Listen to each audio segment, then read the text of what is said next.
साम्राज्य में रंभा नाम का एक शक्तिशाली राजा रहता था। एक दिन उसकी नजर नदी के किनारे चल रही एक खूबसूरत भैंस पर पड़ी। उसकी खूबसूरती से मोहित होकर रंभा ने खुद को एक भैंस में बदल लिया और उसके साथ जंगल में रहने लगा। उनके मिलन से महिषासुर नाम का एक शक्तिशाली और भयानक बच्चा पैदा हुआ। महिषासुर का जन्म एक अनोखे रूप में हुआ था, आधा मनुष्य और आधा भैंसा। महिषा का मतलब भैंस और असुर का मतलब राक्षस होता है। अपनी माँ से जंगली जानवर की ताकत और अपने पिता से राक्षस की दुष्टता के कारण महिषासुर हमेशा बुराई और विनाश करना चाहता था। अमर होने की आशा में महिषासुर ने भगवान ब्रह्मदेव का ध्यान और प्रार्थना करना शुरू कर दिया। बिना भोजन और नींद के अटूट संकल्प के साथ उसने कई वर्षों तक कठोर तपस्या की। धरती कांप उठी, आसमान में अंधेरा छा गया और एक अनंत काल के बाद उसकी प्रार्थनाएं सुनी गई। आखिरकार ब्रह्मदेव उनकी भक्ति से प्रसन्न होकर उसके सामने प्रकट हुए। महिषासुर, मैं तुम्हारी भक्ति से प्रसन्न हूँ, जो चाहो वर मांगो। हे ब्रह्मदेव, मैं अमर होना चाहता हूँ। यह असंभव है, जो भी पैदा होता है उसे मरना ही पड़ता है, यही ब्रह्मांड का नियम है। महिषासुर ने कुछ देर सोचा और कहा, हे प्रभु, क्या आप मुझे ऐसा वरदान दे सकते हैं कि मैं किसी मनुष्य या देवता के हाथों न मारा जाऊं? अगर मुझे मरना ही है तो किसी स्त्री के हाथों से ही मरूं। महिषासुर एक बहुत बड़ा राक्षस था। उसे पूरा विश्वास था कि कोई भी स्त्री उसे नहीं मार पाएगी। भगवान ब्रह्मा एक क्षण के लिए हिचकिचाए, लेकिन वे जानते थे कि इस वरदान में खामियां हैं, इसलिए उन्होंने वरदान दे दिया। वरदान मिलते ही महिषासुर का अहंकार बढ़ गया और उसका आतंक का राज शुरू हो गया। उसने अपनी राक्षसी असुर सेना को इकट्ठा किया और पृथ्वी पर मनुष्यों पर हमला करना शुरू कर दिया। अपने रास्ते में आने वाली हर चीज को मार डाला और नष्ट कर दिया।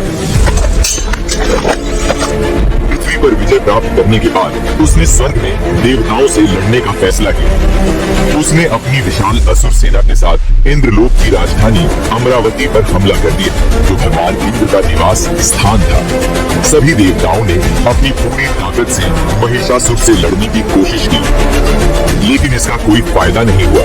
महिषासुर अजेय था, कोई भी देवता या मनुष्य उसे हरा नहीं सकता था। असुरों ने अमरावती पर कब्जा कर लिया और देवताओं को स्वर्ग से बाहर निकाल दिया।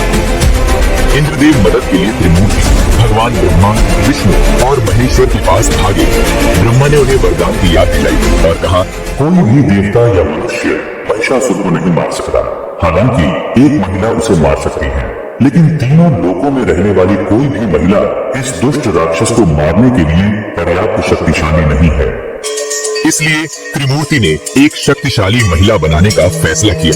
उन्होंने अपनी आंखें बंद कर ली और अपनी ऊर्जा को केंद्रित किया। उनकी दिव्य शक्तियों के संयोजन से आकाश में प्रकाश का एक ज्वलंत स्तंभ प्रकट हुआ। यह इतना चमकीला था कि सूर्य भी मंद दिखाई दे रहा था। इससे देवताओं ने देवी दुर्गा का निर्माण किया, जो महिषासुर को मारने के लिए पर्याप्त शक्तिशाली थी। देवताओं ने उन्हें राक्षस महिषासुर को हराने के लिए शक्तिशाली हथियारों से सुसज्जित किए। भगवान विष्णु ने उन्हें सुदर्शन चक्र भेंट किए, शिव ने उन्हें अपना शक्तिशाली त्रिशूल दिए और ब्रह्मा ने अपना कमंडल भेंट किए। उन्हें युद्ध में सवार होने के लिए एक भयंकर शेर भी भेंट मिला। इन दिव्य उपहारों और देवताओं के आशीर्वाद से लैस देवी दुर्गा सिंह पर सवार होकर महिषासुर का नाश करने के लिए निकल पड़े।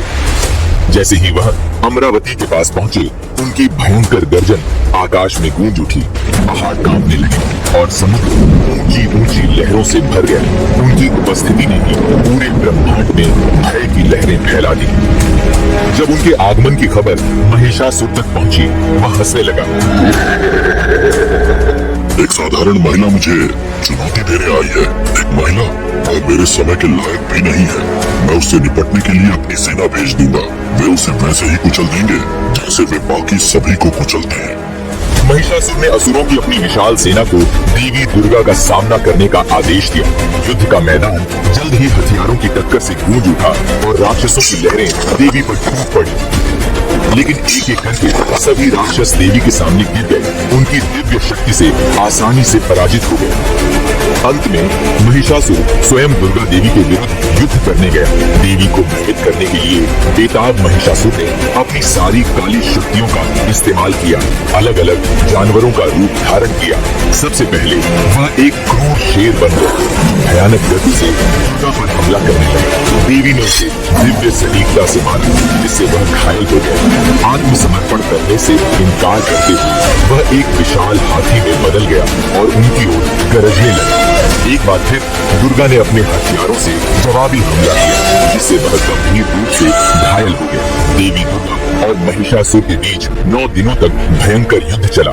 10वें दिन महिषासुर एक विशाल भैंसे में बदल गया और दुर्गा देवी के पर हमला किया, लेकिन दुर्गा मां तैयार थे। एक तेज और शक्तिशाली चाल के साथ उन्होंने उसे अपने त्रिशूल से मार डाला, जिससे उसका आतंक का राज खत्म हो गया। महिषासुर पराजित हुआ और देवता स्वर्ग में अपने घरों को लौटते हुए खुशी से झूम उठे। उस दिन से देवी दुर्गा की नवरात्रि के दौरान पूजा की जाती है, विशेष रूप से 9वें दिन, जब उन्हें महिषासुरमर्दिनी के रूप में पूजा जाता है।